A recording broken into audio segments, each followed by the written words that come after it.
প্রবল বৃষ্টিপাতে ধস নেমে বন্ধ গ্রামের একমাত্র চলাচলের রাস্তা। 6 দিন অতিক্রান্ত হলেও নিষ্ক্রিয় একেবারে প্রশাসন। ঘটনা দেউরাছড়া এডিসি ভিলেজের 3 নম্বর ওয়ার্ডের বাগাছড়া গ্রামের রাস্তা। গ্রামের প্রায় শতাধিক পরিবার দুর্ভোগের শিকার। আপনারা যে দৃশ্য দেখতে পাচ্ছেন আমাদের টিভির পর্দায়, সেটি দেউরাছড়া এডিসি ভিলেজের 3 নম্বর ওয়ার্ডের বাগাছড়া গ্রামের দৃশ্য। কৈলাসহর মহকুমার গৌরনগর ব্লকের অধীন দেউরাছড়া এডিসি ভিলেজের 3 নম্বর ওয়ার্ডের বাগাছড়া গ্রামে প্রায় 100 খানেক পরিবারের বসবাস রয়েছে। বাগাছড়া গ্রামের মানুষের যাতায়াতের জন্য কেবলমাত্র এই রাস্তাটি রয়েছে, যেটি আপনারা দেখতে পাচ্ছেন।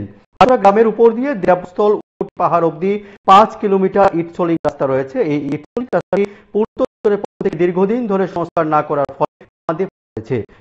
একপাশে বাগাছড়া সাম্প্রতিককালে বৃষ্টিপাতের ফলে বাগাছড়া অতিরিক্ত জলের চাপে রাস্তা ভেঙে পড়েছে। আর এই ইটসলিং রাস্তার উপর অপর পাশে রয়েছে পাহাড়। প্রবল বৃষ্টিপাতের কারণে পাহাড়ের মাটি রাস্তার উপর ধসে পড়েছে এবং সেই চিত্রটাই কিন্তু আপনারা দেখতে পাচ্ছেন। পাহাড়ের মাটি ধসে রাস্তার উপর পড়ার ফলে রাস্তার উপর দিয়ে চলাচলের অযোগ্য হয়ে পড়েছে। গ্রামবাসীদের পক্ষ থেকে কয়েকবার স্থানীয় প্রশাসনের কর্তাদের সাথে যোগাযোগ করা হলেও আজ 6 দিন অতিক্রান্ত হতে চলেছে। প্রশাসনের পক্ষ থেকে কোনো ধরনের সেই রাস্তাটিকে সারাই করবার জন্য একেবারে উদ্যোগ গ্রহণ করা হচ্ছে না, যার ফলশ্রুতিতে গ্রামবাসীরা কিন্তু হাত লাগিয়েছেন মোটামুটি চলাচলের উপযোগী করে তোলবার জন্য। পূর্ত দপ্তরের উদাসীনতার ফলে গ্রামবাসীরা কিন্তু চূড়ান্ত নাজেহালের শিকার হচ্ছেন, এমনটাই কিন্তু জানাচ্ছেন গ্রামবাসীরা। আপনারা যে দৃশ্য দেখছেন ইতিমধ্যে আমাদের টিভির পর্দায়, প্রবল বৃষ্টিপাতের জেরে আজ 6 দিন অতিক্রান্ত হতে চলছে। ধস নেমে বন্ধ গ্রামের একমাত্র চলাচলের রাস্তা, তাও আবার কৈলাসহর মহকুমার দেউরাছড়া এডিসি ভিলেজের 3 নম্বর ওয়ার্ডের বাঘাছড়া রাস্তা। আমরা একবার শুনবো সংবাদ মাধ্যমের মুখোমুখি হয়ে গ্রামবাসীরা কি বলছেন। পঞ্চায়েত বাগাছড়া 3 নম্বর ওয়ার্ড।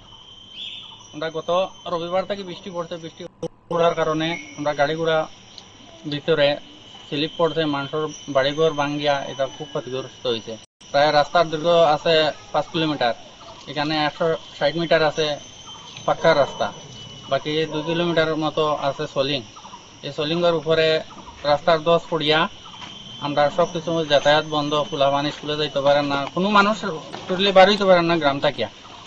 আমরা তো চাইছি আমরা রাস্তার কাজটা সুস্থ মতো হইতো। তারপরে আমরা গেছি এসডিএম এখানে পাঠাইছি, বিডিও সাহেবের এখানে পাঠাইছি, ডিএম সাহেবরেও জানাইছি। বিডিও স্যার আইছে, গতকালকে আইছে, আইয়া তাই ভিজিট করিয়া গেছে। তাই না কইতাছে আমার কাছে তো কোনো ফান্ড নাই, তারা যদি আমরা ফান্ড দেয় না তাইলে আমরা কিরকম কাজ করবো। আমরা চাইতাছি আমরা রাস্তাটা দ্রুত তাড়াতাড়ি করার লাগে।